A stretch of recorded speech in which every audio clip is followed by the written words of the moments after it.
मल्लिकार्जुन संस्थान नांदगाव पेठच्या वतीने दरवर्षीप्रमाणे महाशिवरात्रीनिमित्त यावर्षीही भव्य रोगनिदान शिबिराचे आयोजन करण्यात आले होते। यावेळी स्वर्गीय दामोदर पांढरीकर स्मृतिप्रित्यर्थ भव्य रोगनिदान शिबिरात शेकडो भाविकांनी सहभाग घेतला होता व आपली आरोग्य तपासणी करून घेतली। या प्रसंगी तज्ञ डॉक्टरांच्या वतीने मार्गदर्शन व उपचार करण्यात आला। News 24 Maharashtra bureau, Nandgaon Peth.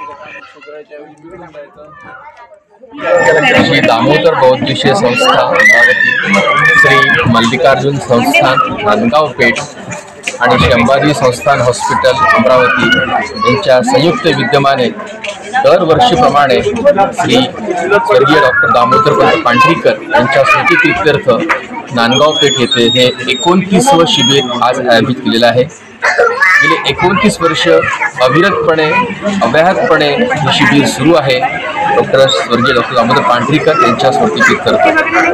Doctor Damodar पांढरीकर हे नांदगाव पेठ येथे त्यांचा जन्म झाला होता आणि त्यांनी सेवा दिली होती आणि त्यामुळे त्यांच्या स्मृतिप्रित्यर्थ हे शिबिर इथे आम्ही दरवर्षीप्रमाणे आयोजित करत आहोत आणि यावर्षी देखील या शिबिराला खूप असा प्रतिसाद मिळालेला आहे। या शिबिरामध्ये अनेक बालकांची, स्त्रियांची, महिलांची रोगनिदान तपासणी होत आहे। त्याचप्रमाणे आम्ही तिथे या अनेक रुग्णांचं ब्लड शुगर तपासणी करतो आहे।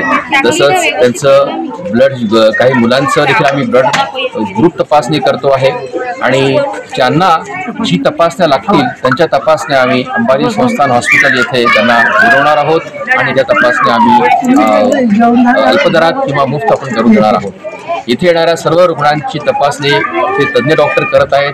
Doctor Sapna Vyas madam, doctor Vasankar sir, doctor Karmarkar sir, हे सर्व तज्ञ मंडळी इथे अमरावतीतून आलेली आहेत आणि सर्व तपासणी करत आहेत आणि त्यांना उपचार करत आहेत। तेव्हा अशा प्रकारच्या शिबिराला सर्व नांदगावकर मंडळींचा उत्स्फूर्त प्रतिसाद दरवर्षीप्रमाणे याही वर्षी मिळालेला आहे आणि मी येथील नांदगावकर मंडळींचं, विशेषतः मल्लिकार्जुन संस्थानचं, तसेच या संपूर्ण शिबिराची आयोजिका कुमार अंजुताई पांढरीकर सर्वांना धन्यवाद देतो।